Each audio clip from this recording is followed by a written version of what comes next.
Hello everybody and welcome to this virtual workshop this afternoon. Well, I say this afternoon, I should probably say good morning, good afternoon and good evening as we're speaking to people all around the world. You're very welcome to join us today, and I should echo what Cesar has said in the comments box, namely happy Thanksgiving to everybody in the USA. So thank you very much for joining us all today. I'm just going to set out what we're going to be covering over the next 75 minutes or so. So if we just move on to the next slide. So just to introduce myself, I'm going to be your moderator for the next 75 minutes or so. My name is Clive Smith. I am a newly elected board member of the WFH, and I'm also chair of the youth committee. I'm also the chair of the UK Hemophilia Society as well. Next slide, please. So what are we going to be covering over the next 75 minutes? Well, firstly, and very importantly, we're going to be hearing from our new WFH president, who I'll introduce in a few moments. Secondly, we're going to turn to the hotly anticipated and much looked forward to debate contest. We're then going to have a chance for some discussion between all of us, and we're going to split up into our breakout groups, which we'll talk about a little bit later when we get to those. And then, having been in our breakout groups, we'll then report back to everybody on what it is we've been discussing and talking through. We'll then look at the photo contest. I had to cast my vote yesterday on the photo contest. I do know who the winner is, but I'm afraid everybody else is going to have to wait just a little bit longer to find out who the winner is. And then, of course, we will announce the debate contest winners. You'll all be able to vote on that, and we'll talk to you a little bit more in a few moments about how you vote. And then we'll just have some closing comments for the end of the day later on. Just starting then with some technical points for all of us. As you'll know, the WFH has been using various platforms over recent months, and this is our first time, I think, or one of the early occasions using Zoom. So we're all getting to grips with it. So I know the team are doing their best behind the scenes to make sure everything goes smoothly, and I'm sure it will be everything will go well. But during this workshop, just to let you all know that there will be simultaneous translation into Arabic, French, Russian and Spanish. If you're using a computer or tablet, then don't forget to click on the interpretation widget or button at the bottom of the screen to select your language. For those of you who are connecting using your phones, there are some further instructions to help you. If you're joining on your phone, if you are on the image on the left on your screen right now is an image of an Android phone, and in order to sort out your translation, you will need to click on the three dots to select your interpretation channel. The center image is an image of an iPhone, and for those of you using iPhones, if you select your language interpretation option, then pick your language, and then the really important thing with this is to ensure that you click on the done. So please, once you've clicked on your language, please click on done to make sure that is finally selected, otherwise it won't be saved. The hot topic of the day, it wouldn't be a WFH call if we didn't mention COVID, but we don't intend to spend much time talking about it at all, really.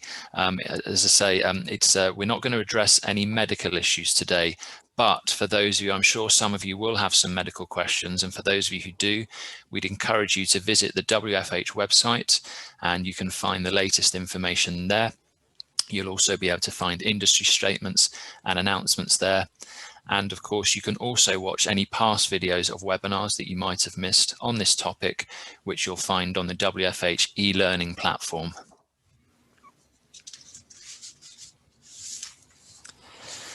And as you can see there on your screen, there is a link to the WFH e-learning platform.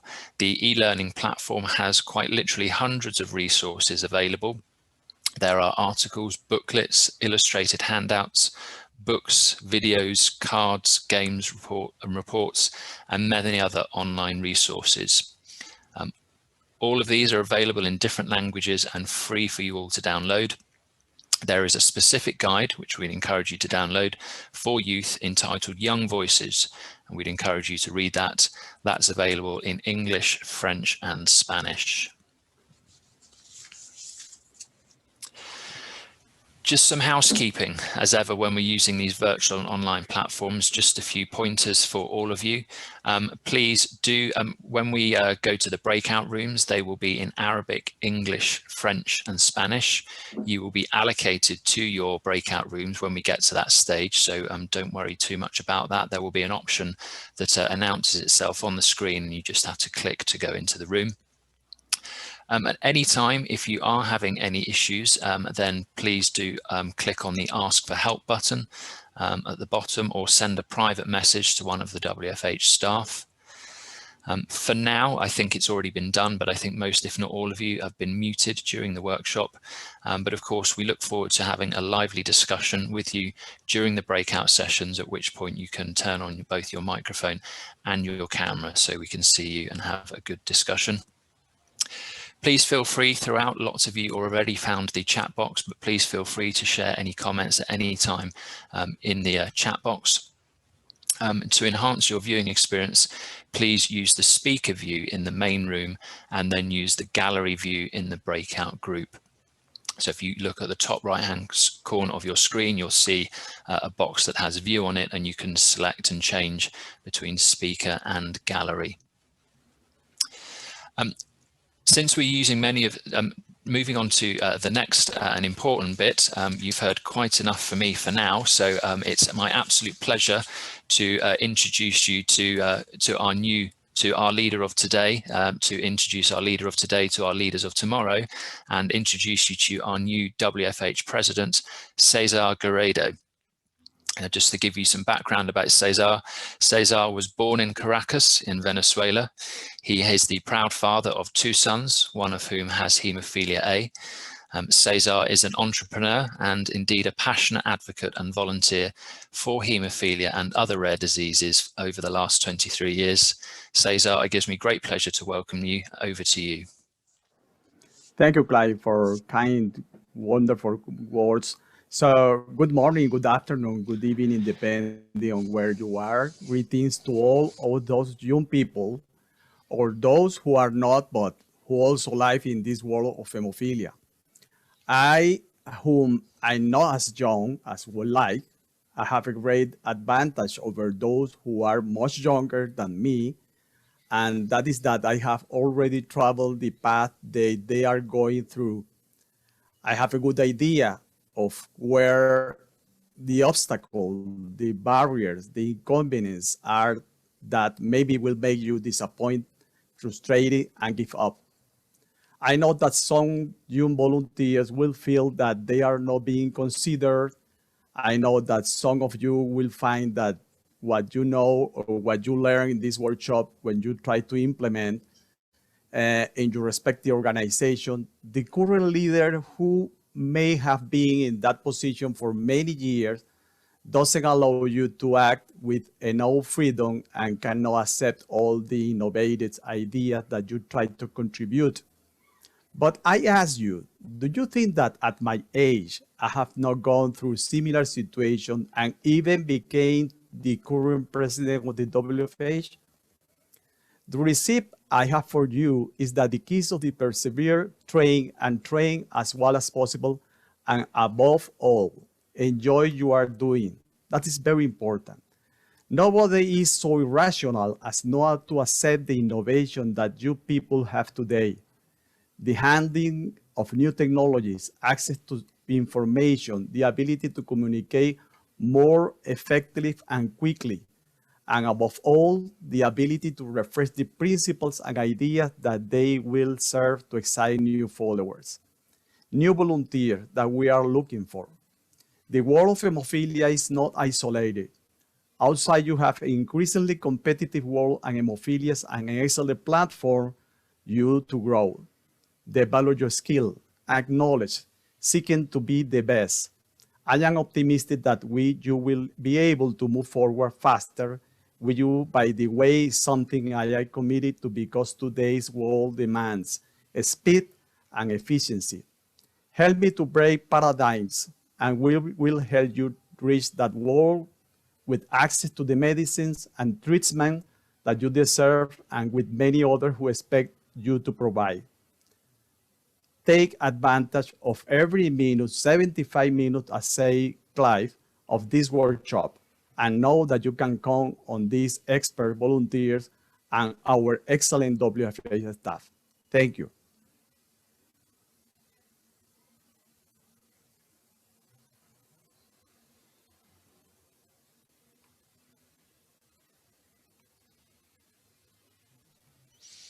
Great, thank you very much, Cesar, and thank you for being with us today. I'm sure everyone's delighted to see you and have you here with us.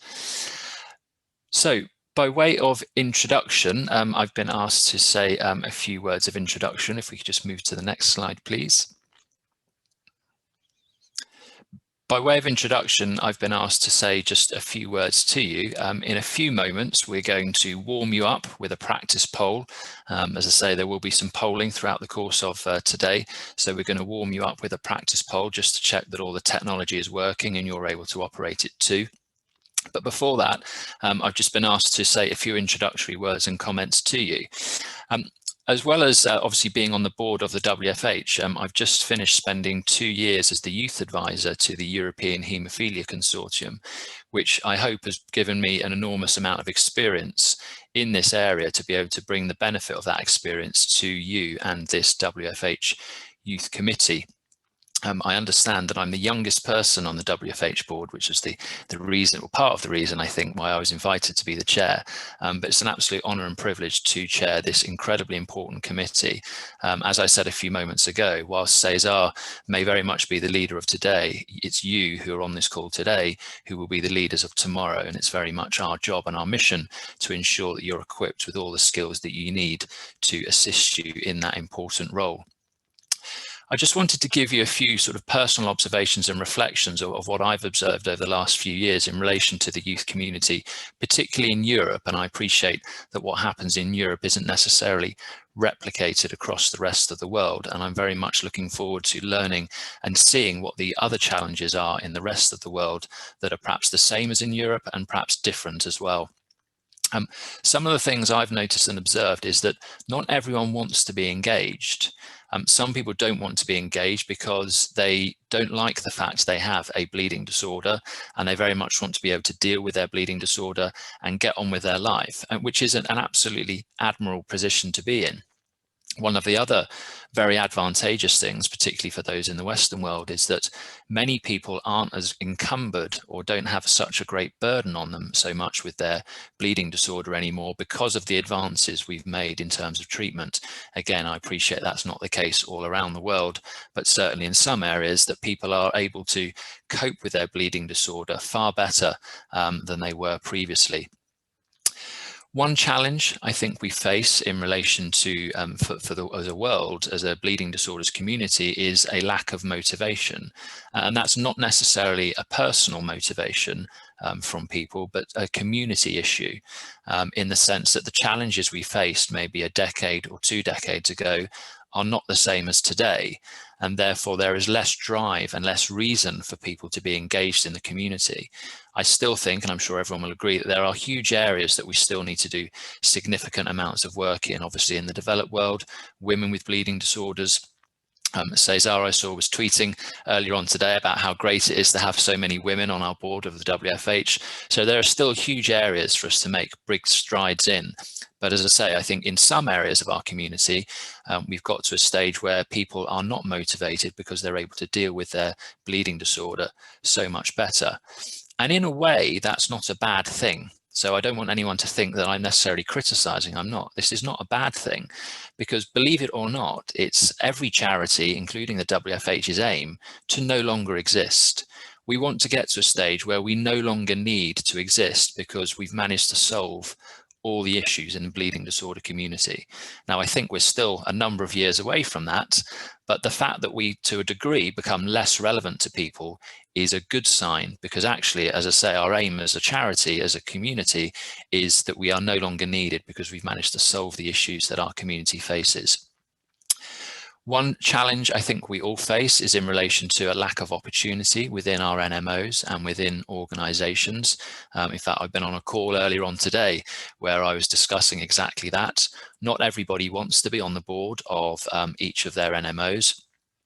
Some people, and I know lots of lots of NMOs are doing great work in this, in the sense that they are having youth committees so that youth can focus on these opportunities. Some of you may have tuned into the Women and Girls with Bleeding Disorders conference at the end of last week. And I remember in one of the talks there, one of the young ladies there speaking, she said that there was a lack of opportunity for women within the youth group of her NMO. So again, there are challenges and in terms of lack of opportunity. And I hope that the work that we'll be doing over the next few years will assist in breaking down those barriers and creating opportunities for people within their NMOs. Next slide, please.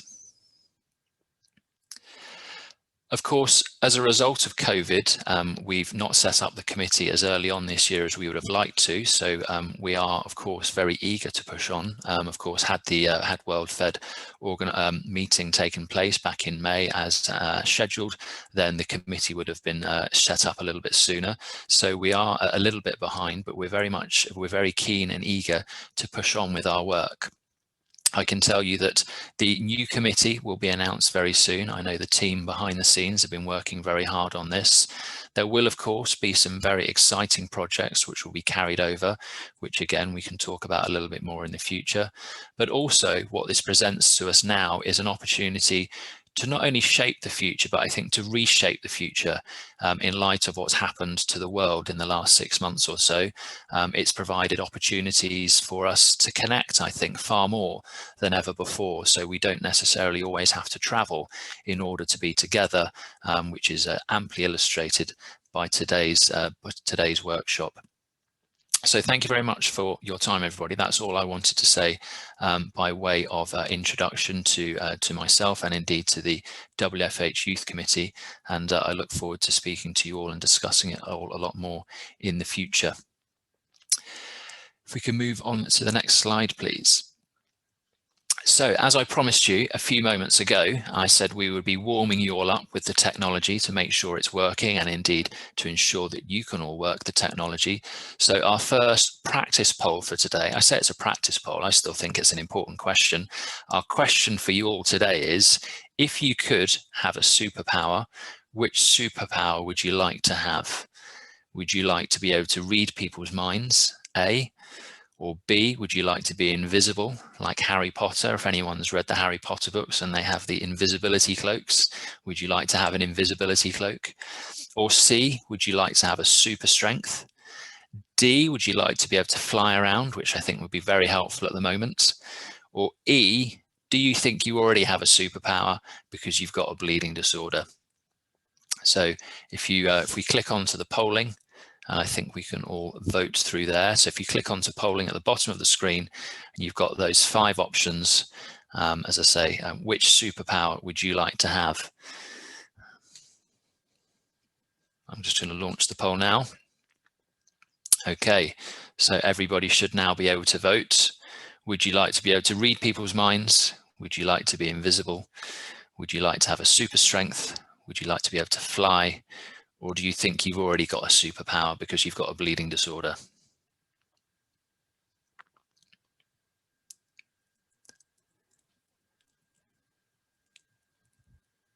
Okay, so the poll result is in, and it seems the superpower that everybody would like to have is to be able to fly.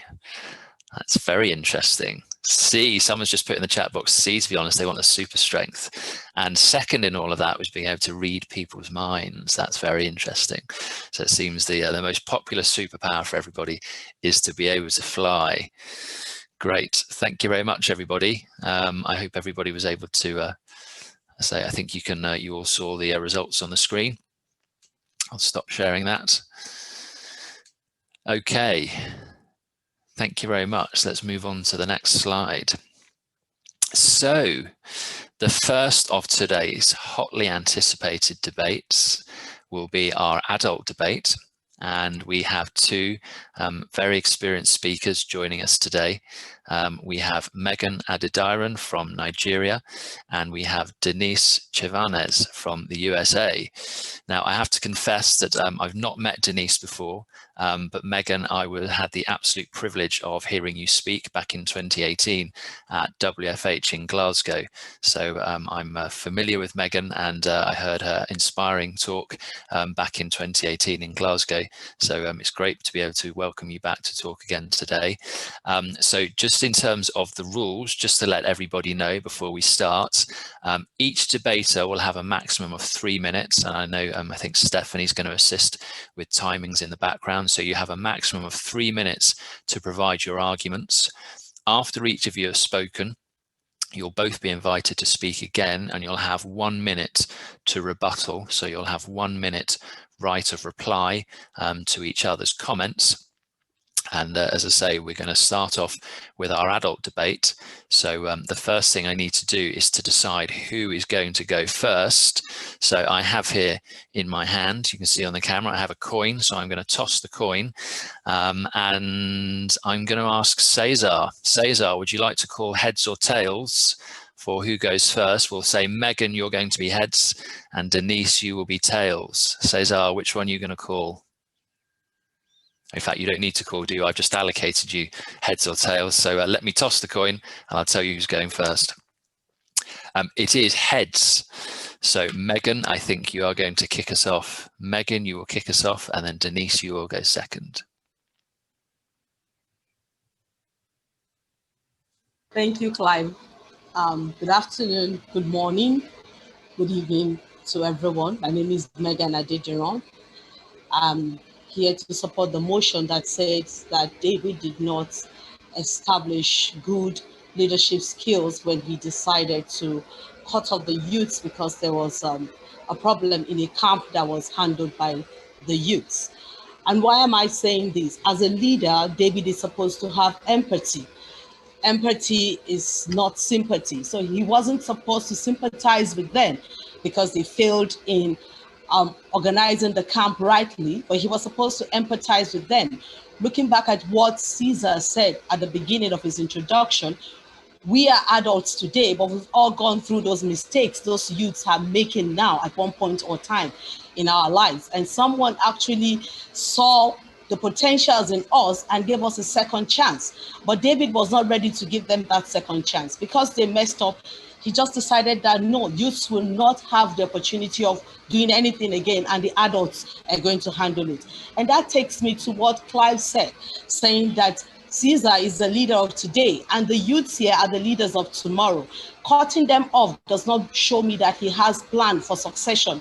He's not thinking of tomorrow. He's forgetting that we are all bringing out gray hairs, and with that comes weakness. The board cannot be there forever. It's better he allows the youths to do that today so that he corrects their mistakes, and then by tomorrow they are strong enough to continue. But cutting them off now, when tomorrow none of us are there, they still have the organization to run. Permit me to say, he cannot feel the pain than the person wearing the shoes themselves. We might be parents of people with bleeding disorders, but they actually feel the pain themselves. So it's high time we allow them to run these organizations. Whether they make the mistake, we should be able to be there to correct them and not just push them down the drain and say, no, you can't do it. You can never do it. Another thing he did not show for me was communication. There wasn't shown in that there was a time he sat them down to ask what went wrong. Why did it not work out? He just took a unanimous decision. Youths are not going to be allowed. The board is going to take over from now. Communication is not just about dishing out instructions. It's also about listening to another person's point of view. So for me, David did not show good leadership skills in his decision to say the youths have messed up, and so the board should continue running. Thank you.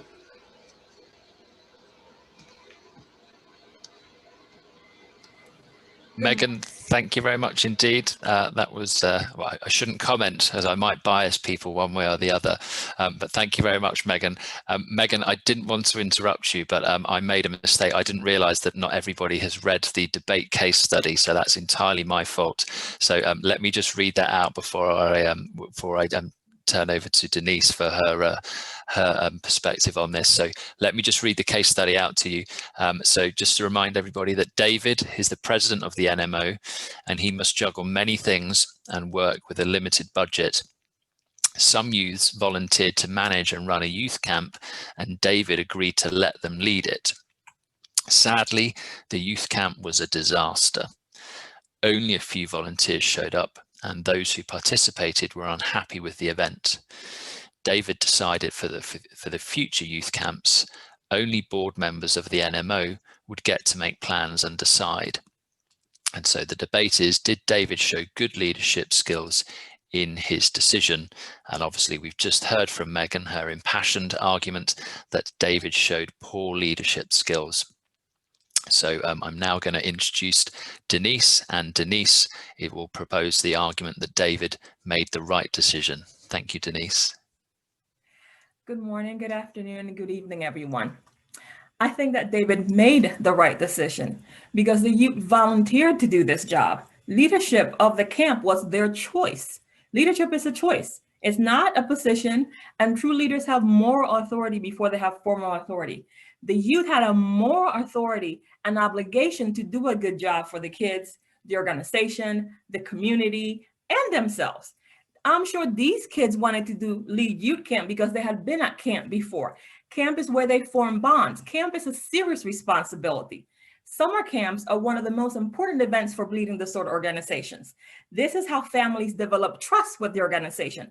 This is where kids meet each other. By failing to run a good camp, the youth damage the reputation of the organization. They have placed the organization in a very negative view with everyone around. The organizations often use summer camp to fundraise. The people and businesses who donated the money to make camp happen expected a good camp for those who participated.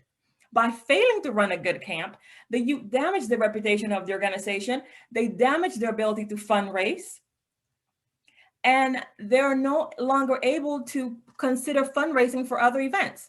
Camp is where children make bonds. I'm sure the youth who volunteered to plan this event had friends. That's how they decided, oh, let's all get together and volunteer. They met these friends at camp. By not running a good camp, they damaged the opportunity for these kids who are coming up to create bonds, to form those relationships.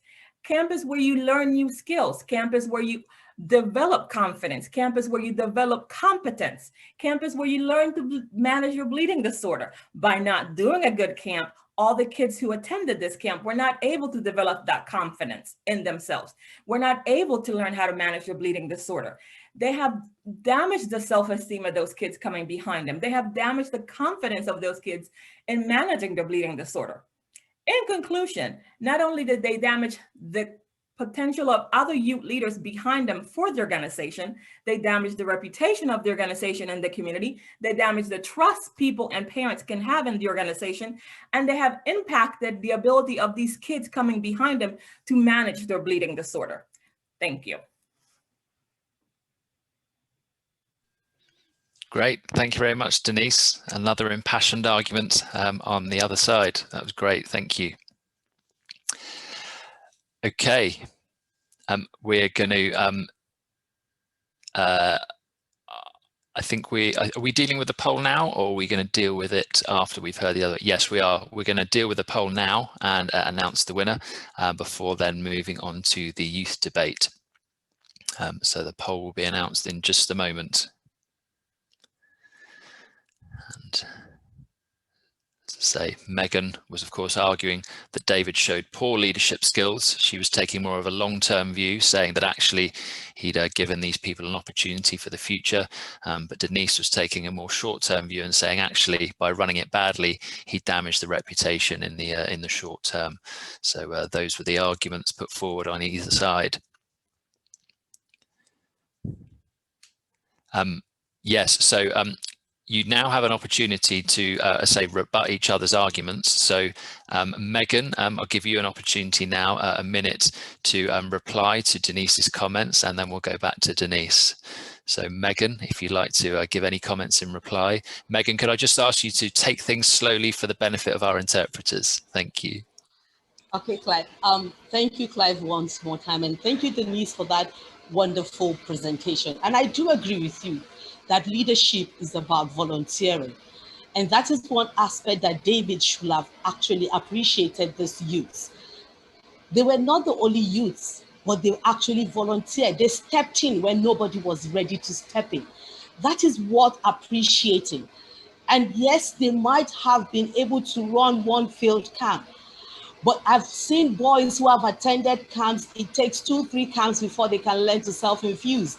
So one field camp does not mean they will never learn to take care of themselves. So I don't think because these youths have messed up with one camp. I know what it means to fundraise. I know what camp means, but I still stand on that ground that it is more about them. And I'm sure they never wanted to deliberately have a field camp. They wanted it to run because they are the ones that will benefit. Just like you said, they've been to camp, they know the benefit, but something went wrong. Stop you there, Megan. Thank you. Thank you very much, Megan. Okay, back over to Deniece. So you have 1 minute to respond to Megan's arguments, Deniece. Megan, I agree with you.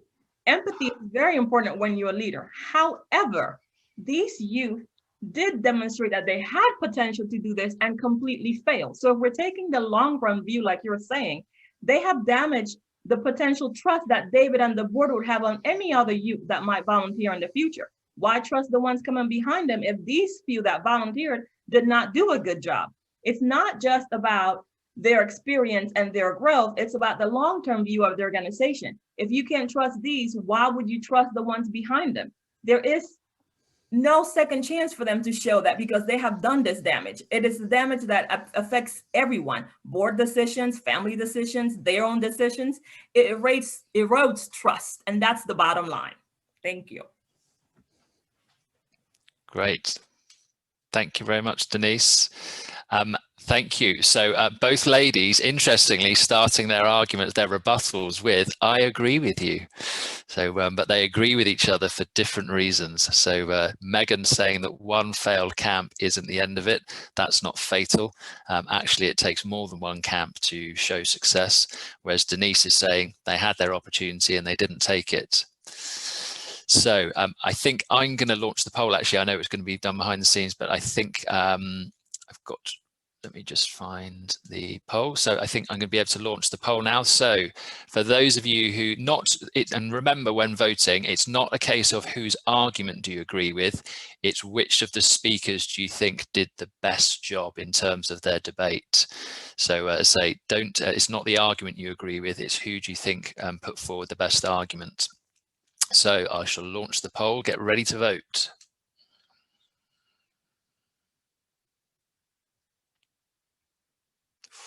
Interesting. I can see the numbers as they're coming in and they're flowing from one side to the other.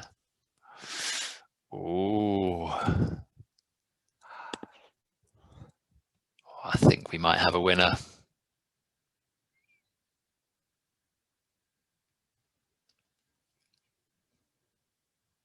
Ooh, someone's just taken a decisive lead. Okay, I think we have a winner. Just a few more seconds and I will end the poll. Okay, we have a winner. Megan, congratulations, it's you. Megan's the winner with 61% and Deniece with 39%, a very respectable number as well. Thank you, ladies. That was very interesting. Fascinating to hear your two perspectives on that. Thank you very much and well done. Okay.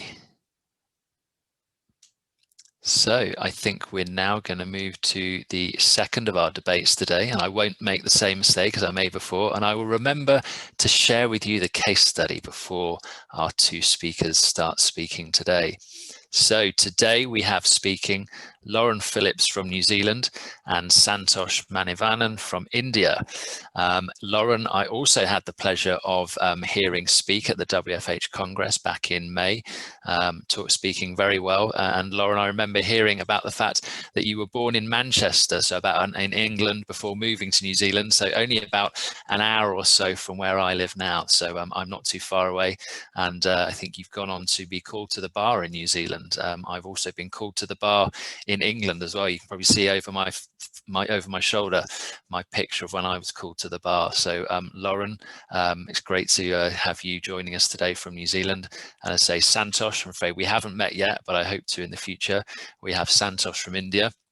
So what will they be talking about today? Well, as I say, if it were available to you now, would you participate in a gene therapy clinical trial for your bleeding disorder, possibly benefiting from this experimental therapy and contributing to the research that will help to improve it, likely benefiting many other persons with bleeding disorders, but knowing this could make you ineligible for future improved gene therapy treatments? Or would you rather wait until the next generation of gene therapy becomes available, which might be better and more efficient, even though you don't know when that might be? So as I say, we have Lauren Phillips from New Zealand, who is the chairperson of the Hemophilia Foundation of New Zealand's Youth Committee. And Lauren will be proposing the argument that it's better to be in the gene therapy clinical trial now. And after having heard from Lauren, we will hear from Santosh, who is the chairman of the youth group of the Hemophilia Federation of India. And Santosh will be arguing that it's better to wait for gene therapy. So, Lauren, you are heads, Santosh, you are tails. I will now toss the coin to see which one of you will go first. And it's heads again. So, Lauren, you will be starting and then followed by Santosh. So, over to you, Lauren, 3 minutes when you're ready. Thank you. Kia ora koutou. It is a pleasure to be here today and to discuss the topic of participation in gene therapy clinical trials. As noted before, I've been asked to take the affirmative position for this debate, and I just want to thank my debating partner Santosh in advance. So firstly, I want to outline that this is a difficult area to formulate an opinion on or to debate the pros and cons of. Now, this is because there's limited research on long-term outcomes to review and actually draw conclusions from. However, we as a community have always been innovative, pioneering and brave, and it's from that community strength that I feel confident to say that I would participate in gene therapy clinical trials for my bleeding disorder, possibly benefiting from this experimental therapy and contributing to the research that will help to improve it. This would likely benefit many others with bleeding disorders, and I would do this in the full knowledge that this could make me ineligible for future improved gene therapy treatments. So as I see it, there are 3 key elements to this debate.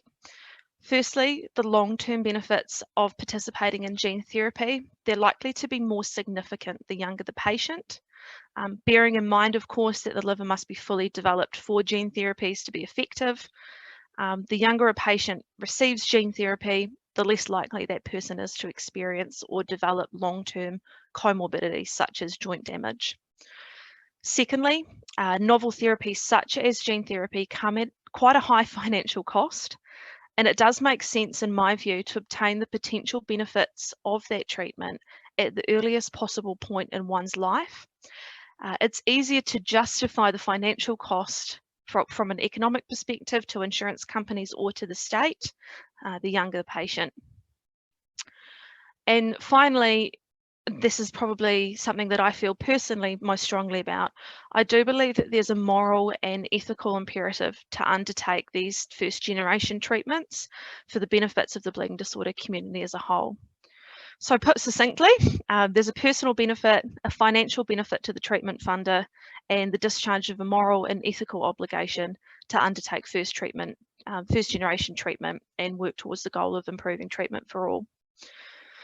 So the personal benefit in participating in current gene therapy trials is an easy decision to make in my view, and it appeals to that desire that we all have to improve the quality of life. Put succinctly, there would be a greater realization of benefits of gene therapy over a lifetime if a trial is undertaken as a young person. So yes, there may be more effective gene therapy at a later date, but while we're waiting for this development, which is a theoretical possibility rather than a given, we lose the benefits that being a young person who is not experiencing the long-term effects of a bleeding disorder yet could actually benefit from. Lauren, Not I'm only going would to this stop you improve... there. Okay, thank you. You've had your 3 minutes. Thank you very much. Thank you, Lauren. Great. Okay. Over to you, Santosh, obviously arguing against gene therapy or having gene therapy now. 3 minutes when you're ready. Hello, my name is Santosh Manivannan. I would like to thank the WFH for giving me this opportunity. So the 2 points that I would like to touch upon for my argument that I would rather wait for the next generation of gene therapy than take the current one. The first one is risk. So with the current generation of gene therapy, you're taking the risk of actually getting enrolled into the clinical trials, knowing that there might be future complications. For example, one of the biggest complications or one of the viable complications is related to your liver. The trials that are being conducted, there isn't much information or data that points to a successful or a high success rate of your liver accepting the viruses that are being injected. And the other risk is knowing that you've taken this clinical trial or this drug and you might fall ill or you might be subjected to some sort of illness in the near or far future. And the second one is the cost. The current cost of the gene therapy trials or a drug that is being developed by gene therapy is estimated at $3 million US. Currently, the amount of money required to treat a hemophilic in the US is about $270,000 per year. So for a person, even if we consider that it's $500,000 per year, you can treat that person consistently for 6 years. And the advantage of that is 6 years of prophylaxis will make sure that the person has a very level or a very consistent level of factor in his blood compared to taking a clinical trial for a gene therapy and knowing that his factor levels are going to drop. And if you consider that amount of money in India, with $3 million US, you can treat 2,200 patients for 2.5 years. That also includes children who are going to school that are being given prophylactic medicine. The other point that I want to touch upon is that science and technology always follows an exponential curve. They don't follow a linear curve, which means that the next generation of products are going to be significantly many folds better compared to just a little better. They're not going to be a little better, they're going to be much better. And the opposite is true for cost. So the next generation of treatments are going to be extremely cheap and not just a little bit cheaper. So I definitely think that waiting for the next generation of gene therapy while taking the advantages of cost right now and treating so many others is better. Thank you. Great, thank you, Santosh. And just within time, I think we were just coming up to 3 minutes. Okay, so you now have the opportunity to respond to each other's arguments. So Lauren, you have a bit less this time. You have 1 minute to respond to Santosh's arguments when you're ready. Great, thank you. So Santosh has pointed out that the next generation of gene therapy will be exponentially better and will be extremely cheaper. The flaw in that argument, though, is that that relies on people participating in these first generation therapy trials. If no one is going to be the first, then there can't be the second and the third. In addition, I do agree that there is a risk to this, but what that really comes back to from my perspective is this moral imperative that we as people with bleeding disorders have, particularly in a developing country. If there are therapies out there or treatments out there that could potentially benefit the entire bleeding disorder community as a whole, then we have a moral and ethical imperative to undertake those treatments, obviously in the safest way possible. But thank you. Great, thank you, Lauren. Within time. Okay, Santosh, back over to you for the final word. Thank you. So the other point that I have with what Lauren said is that, yes, there have to be participants for the current generation. I'm sorry, I tend to bark when I'm nervous. There have to be participants in the current generation of gene therapy for the next generations to come up. But the problem is all of the current generation of gene therapies are all based on the same imperative of actually targeting your liver, whereas there are next generation therapies in development right now that use out of the box ideas that might be much cheaper and also much more effective compared to the ones we have right now. For example, there's one trial that targets the bone marrow where most of your blood is made, all of your blood is made. So it's much easier and much better to target that compared to targeting your liver and then also having the risk of actually damaging your liver. Thank you. Great. Thank you, Santosh. Again, just within time too. Great. Thank you very much. I think this is obviously the hot topic of the day within the bleeding disorders community, isn't it? Whether to do it now or to wait or perhaps not to do it at all, as Santosh suggesting. He's suggesting there are other treatments coming. So in a moment, I'll launch the poll again, but just to remind you that you're not voting on the arguments as such, but you're voting on how well Lauren and Santosh put forward the arguments. So let me launch this third and final poll. Okay, get ready to vote. So who do you think did better, Lauren or Santosh? Lauren says if nobody goes first, there will be number 2 or 3. Santosh says you should wait for financial reasons and there are better things in the pipeline. Who do you think put forward the arguments better?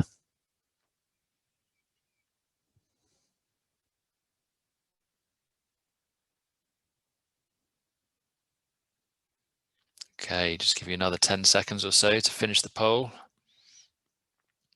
Interesting split. It's very interesting watching this live as they all come in. Okay, I'm gonna get ready to close the vote. Okay, you're gonna end the poll. And the winner is Santosh. Santosh. People were persuaded by Santosh's argument that you should wait rather than Lauren's, that we should do it now. Very interesting, genuinely interested. Okay, there we are. There's the result. Great. Thank you very much. Thank you, Lauren, and thank you, Santosh. I really enjoyed that. It's always interesting to get other people's perspectives on that, because as I say, it really is the hot topic of the day, I think, especially for patients. Great. Okay. I think we now move on. So back to the slides, please. I think we're now going to move on to let me just catch up with my part to the breakout groups for 20 minutes. So say in a moment, we're going to launch the breakout groups, and you will be put into your separate rooms. Don't forget what I said before. If you are having any problems, just click on the chat box and send a message to any of the WFH team. I think we've got 6 teams, 6 groups. As you can see, there's an Arabic group, a French group, a Spanish group, and 3 English groups. In the Arabic group, chairing it will be Ali Borghi from Lebanon. The French group, there we are, is Tatiana Bathfield from Mauritius. And the Spanish group will be chaired by Jorge Rodriguez from Panama. And the English group number 1 will be Jeff Snow from Canada. English group 2 will be Alex Parkinson from Jamaica. And a big thank you to you all, but a particular thank you to Bryce Wilson and Elizabeth Shaw, who I know who have stepped in late on in the day from Hemophilia of Georgia to help out. So thank you very much for that too. So without further ado, let's launch the breakout rooms. See you back here in 20 minutes, everybody. Hi, everybody. Apologies. Welcome back. Welcome back to everybody.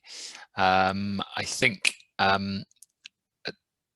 this stage, just give me a moment.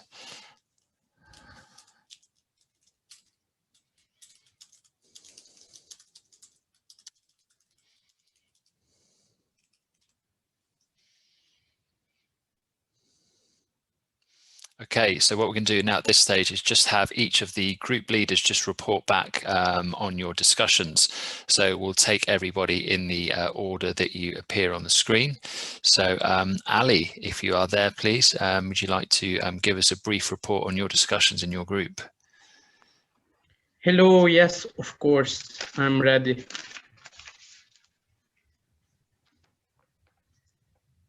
Can you hear me? Yes, can hear you loud and clear, Ali. Okay, I can go? Yes, please. Okay, good morning, good afternoon, and good evening, everyone. I'm Ali Bourgi, patient with Factor 1 deficiency from the Lebanese Association for Hemophilia.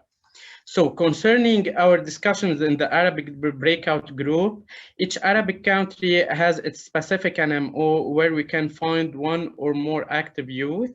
Okay, we have from Tunisia, from Palestine, from Tunisia, we have a very active youth group. They are working on gathering, on social life and making parties. Okay, in Egypt also they are very active. And in Palestine, they are working on to make a group. Okay, even some NMOs do not have an active youth group due to distance issues like Yemen and the political disturbance there. Also, as an NMOs in MENA region, we confront many obstacles on youth engagement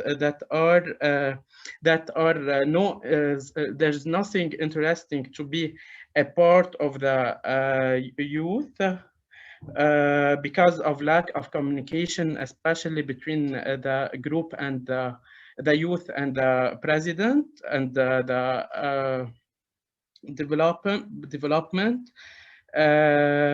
But if we want, we can. Someone from Tunisia said that. Okay, as NMOs, we are working on engaging more and more youth by stimulating them because they are the future of the NMO, and by their effective participation in taking a part of making decision in their NMO, like giving ideas for fundraising events, spreading messages through videos like Lebanese Association for Hemophilia, and writing in journals, for example, and then showing that there is several sides the NMO are working on other than the medical side. So as youth, we have the ability to participate in the decision effectively. Arabic NMOs may take their interests into consideration and then invest on them because they showed their skills in holding responsibility. Okay, youth groups in Arabic region are mainly university students where each one can help from his or her position as they are working in several domains, so they can invest time by giving hope for younger people and push them to be strong. So we need to convince the presidents for the NMO to be a part of the NMO. Finally, as we are all under COVID-19 pandemic, youth should be the focal points for their NMOs as they are aware for the safety measures and can spread the message and help their NMO focusing on the main scope. I recommend other youth leaders to have faith in what they are doing and never give up. Thank you. Great, thank you, Ali. That was brilliant. Thank you very much. Very interesting. Okay, moving on to our next report, which is Tatiana. Thank you, Clive. Hi, everyone. I'm Tatiana. I'm from Mauritius. I'm actually the secretary of the Hemophilia Association in Mauritius. And I've just come in to help out the French-speaking group because the youth in the French-speaking group is unable to present his report in English, and I don't believe the translators could translate from French. So I'm just speaking on behalf of Ibra here and putting forward their report. We were a very small group in the French group. There were actually only 5 of us, and I only knew from 3 countries. So there was Senegal, Madagascar, and Mauritius. And in both countries that were active during the conversation, which was actually Senegal and Mauritius, both countries had active youth groups. Although they were not very large, the youth that were involved were actually very active. The obstacles that they faced, the youth at the moment, were the lack of motivation, a lack of interest from the youth to get involved. And that's one of the many reasons also they had in Africa was due to disbursement. It's a bit of what Ali also said. The youth are far away. There were financial issues as well. They're unable to pay transport. So any events that are organized are difficult to get the youth to come to because of financial issues. Another obstacle or challenge that they are facing is a lack of organization between the youth. The main points on how to engage and retain youth volunteers were basically to maintain contact through social media. It's really the tool that the youth use actively, and to keep the channels of communication open between the youth and their NMO. And then once again, why NMOs should invest in the youth. It was very interesting because they actually said that youth are innovative, the youth are creative, and they have the necessary talents to find solutions to the present challenges faced by the bleeding disorders community. And then the recommendations that they actually could give to the NMO leaders were to encourage the youth to actually create and to start using youth committees, organize events to get the youth involved. And once again, like Ali had said, they've also highlighted that the youth are the future, and it's important to know where their interests do lie. They also said that it was important to use more technology and encourage the youth to create a link between themselves and their NMO. There we go. Thank you very much. Crikey, Tatiana, it sounds like you got through a lot in your group, albeit a small one. So thank you very much. There weren't a lot of us speaking, so it was good. No, it was good. I say we had a large group, so I think we may have suffered from the opposite in the sense of everyone not having much time to speak. So no, there are pros and cons to having a small group. Thank you, Tatiana. Jorge, over to you, please. Hello. Hello, can you hear me? We can, yes. Yeah, awesome. Thank you. Okay, I'll begin. Well, my group was a little bit bigger, but we have representatives from Venezuela, Mexico, Panama, and Bolivia. So for most of the people in our group, they were already participating in the youth group. Mostly were in the part of the organization, so they're having like really high level tasks in their NMO. Others were mostly participating in the part of recruitment and giving the voice to the youths in the committee for the NMO, as it was in the case for Bolivia, where they don't have a specific group, but they have these small groups in the different regions that they tried and do some events in order to get to the youth. And we were speaking also about the obstacles. And in some of the cases, since we are countries in development, the difficulty was more in the part of the internet. Right now, with this pandemic problem, they need to have access to the internet, to electricity, and they were outages, and it was pretty common. In other places, as in Mexico and Panama, the problem was more in the part of the actual engagement of these volunteers, that they may be participating in one event, and then in the next one they were not available, and they simply lose the interest.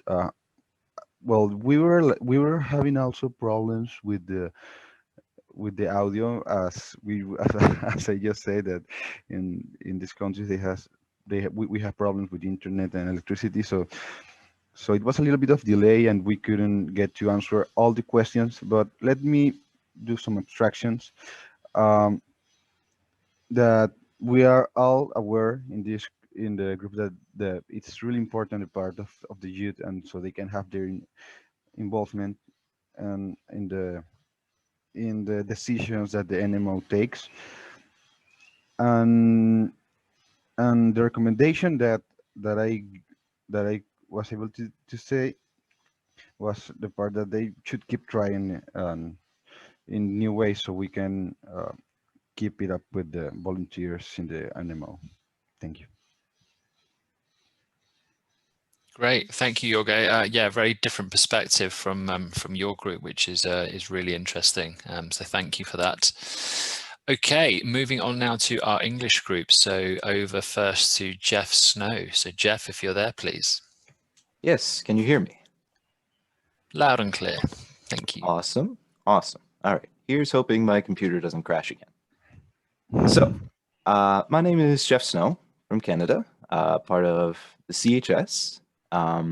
In my group, we had a couple people from Canada and the USA, but then also a good few from India, Bangladesh, and even Kenya. Youth groups across the board were very active. And in India in particular, they're actually working on training youth to run their own chapters in the organization, which I think is awesome. In Bangladesh, they're specifically creating roles for the youth to fill within their organization and putting quite a bit of focus on their involvement in different social media campaigns.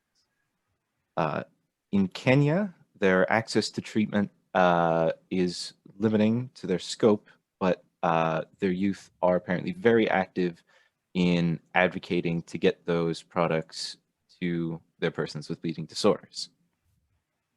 In terms of obstacles for engagement, I believe it's been mentioned quite a number of times already, but lack of motivation and initiative came up the most. And it was suggested that you kind of need to ask youth directly to get them involved at some point. Some of the youth felt sort of distanced or without power when it comes to comparison to their board. And of course, life happens. Create a family, graduate from university, you have a lot of things coming at you to deal with at once. So in terms of how to retain and engage them, some suggestions came quite succinctly in terms of giving them a project to accomplish, giving them the tools to accomplish it, and keeping it fun. As well as when you go into a meeting, talk to people, you get hyped up to accomplish all these things, you go home, you need to ensure that those things are actually tackled. Why invest in youth? They have the time and energy to tackle the big projects that are coming. They can work off a foundation of a success or failure to hopefully continue being successful. And it's cyclical. We're not all going to be youths forever, and there are going to be youths that come up after us who are looking at us as examples. Quick recommendations, involve youth in board decisions, always. Send them to national events, get them connected with other youths with new ideas. Mm-hmm. Take their suggestions seriously and keep it fun for everyone. Thank you. Great, thank you, Jeff. Again, very interesting to hear a slightly different perspective. So that was great. Now we're going to move over to Alex, which was the group I was in, but we're going to hear from Alex. So when you're ready, Alex. Okay. All right. Greetings, everyone. All right, so I'm Alex Parkinson, and I am the co-chair of the Hemophilia Society of Jamaica, and also I believe I have Hemophilia A. All right, so our group was mainly split between, well, most of the participants were from Africa and Europe. I think the only exception to that was our friend from Malaysia, if I'm correct, right? And going through the discussion, we realized that it was the general idea I got, it was kind of probably a 50-50 split as it relates to youth engagement. That some countries were saying that youths were involved while others were saying it's not. But there was the only common denominator for those that had both groups was that there was a need for improvement, right? What the groups that the countries that had the youth engaged, they did it through youth ambassador program to usher in the change or to get the youth mostly involved. Also, we realized that we had a few youths that were championed in different areas, such as the different psychosocial issues persons face, and help them to address it in a very meaningful way. Also, we realized that there were a few obstacles in the engagement as it relates to the age difference. Some were saying lack of opportunity for the youths to really be a part of what's happening. And as it relates to that, we had a few recommendations that, especially from our friends in Kenya, I hope I got it right. They were saying that we could basically, in a sense, filter in the youths into the committee. So have them a part of the board in some ways, have them involved also. And also we should try to, as best, align persons with their interests. So if they have an interest in social media, if they have an interest in the figures, in data analysis, then we should really try to help them in this regard. Also, we realize too that a few of the youth suffer from or have confidence issues stepping forward or coming forward and engaging. So what we should do is a bit of handholding in terms of helping them to get rid of these fears, so we can have them working with more experienced persons within the NMOs to alleviate the fears, have them working on various projects together. So that would also help. Also, another point too, why we should really look to youths for the future is that they're highly resourceful. So we had a recommendation that we should kind of create a safe space for our youths to develop their skills, so that in an environment that they're not really criticized, right? Also, we should try to engage them, empathize with them. Also, we spoke about affirmative words of encouragement for the action, so we can also reward persons for the various actions within the NMO. If they did something good, we can recognize them. So those were some of the areas we were touching on. Great, thank you, Alex. Yeah. Alex, I think we're just a little bit pushed for time, so I'm going to ask you to finish up, but that's great. Thank you very much, Alex. Thank you for sharing that group. It was really great. Okay, and moving on to our last group, which is Bryce and Elizabeth. I don't know if you're both speaking or you've chosen somebody to speak, but look forward to hearing your presentation briefly. Yes, so my name is Bryce. I'm from the United States, and specifically Hemophilia of Georgia. And some of the people or countries from the people we had in our group were from Bangladesh, 2 people from Nigeria, Pakistan, Ghana, and India and Kenya. I think there are a couple more as people piled in, but those were the ones that we had. talking about having an active group in our NMOs. One of the countries talked about how the youth are pretty shy and they don't know how to get involved initially, and trying to break that barrier of getting them involved and trying to get them to come to more events and volunteer.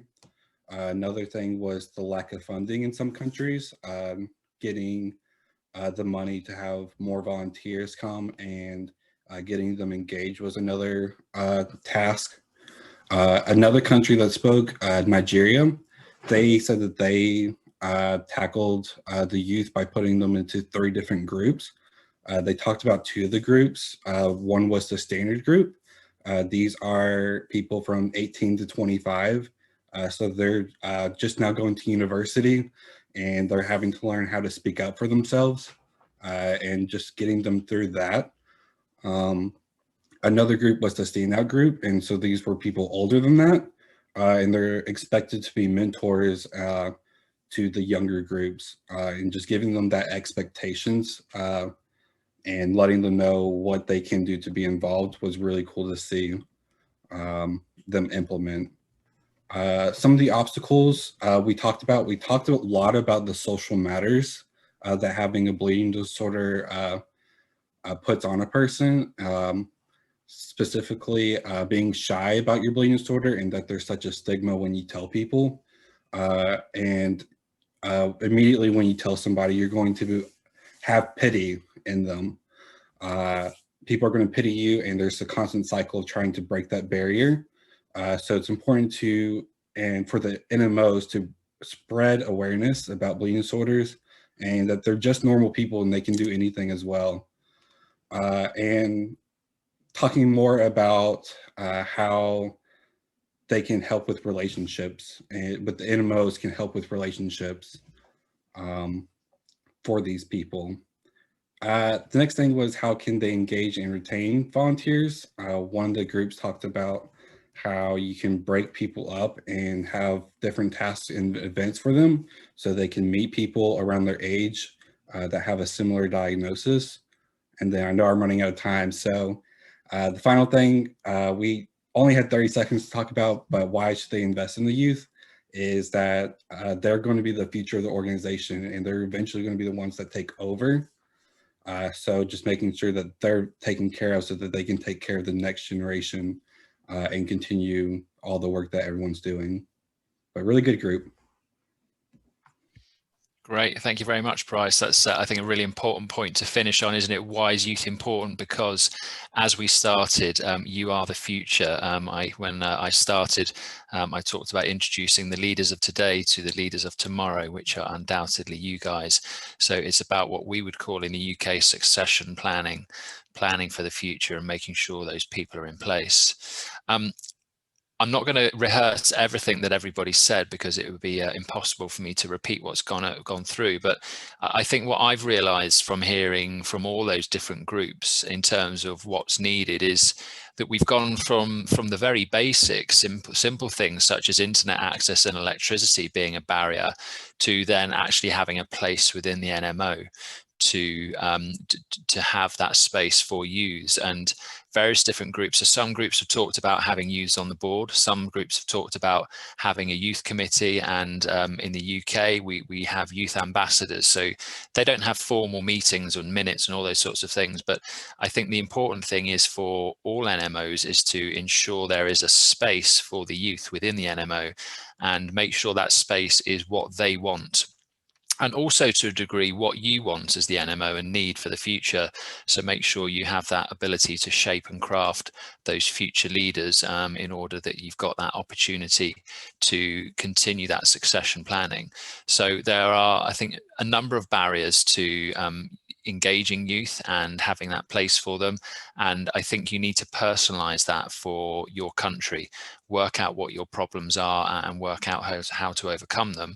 And I think we can all learn from each other in doing that. So I think that probably brings us to the end. Moving over to the last slide, just to, the photo contest. Forgive me, how could I possibly forget the photo contest? And I think I'm actually going to hand over to, I think Stephanie is going to announce the photo contest winner. Thank you very much, Clive. Hello, everyone. I hope that you're all well and safe. To our participants from the US, happy Thanksgiving. I'm so excited to announce the winner of the first ever WFH photo contest. And the winner is, drum roll please. Next slide, please. Ayub Nefzi. So Ayub is a 29-year-old, he's 29 years old with hemophilia A, and he's a member of the Tunisian Hemophilia Association. And I believe he is with us here today. So Ayub will receive a 1-year subscription to Skillshare. Skillshare provides online courses in animation, creative writing, film and video, graphic design, illustration, music, photography, and many others. Since their courses are pre-recorded, Ayub will be able to take these creative courses in his own free time. So in addition to this prize, we will also feature Ayub in a Hemophilia World online article. So thank you very much, Skillshare, for their donation, and congratulations again to you, Ayub Nefzi, Taufik, and the Tunisian Hemophilia Association. Back to you, Clive. Thank you, Stephanie. That's great. Yeah, I'd add my congratulations too. I looked through the photos the other day, and they were all great. There are a couple that I love this one. This is a great picture. Several others that I like too. That was great to see so many people getting involved with that. Difficult to get involved and have events at the moment, so nice that we can still run something like this. So that just leaves me to conclude really by thanking all of you for being here. It's great that we could still connect despite the current climate. Thank you for the WFH team for all your hard work putting this together. Thank you for all the photo entries, and thank you to our debaters too for all the hard work that you put in terms of your preparation. So as I say, we will be announcing soon the new youth committee, and we'll get to work with all the business we've got to be getting on with, and you've given us some great ideas and great feedback about what we need to be doing, and I hope to see you all again in the not too distant future. Stay safe, take care, and see you all soon. Thank you.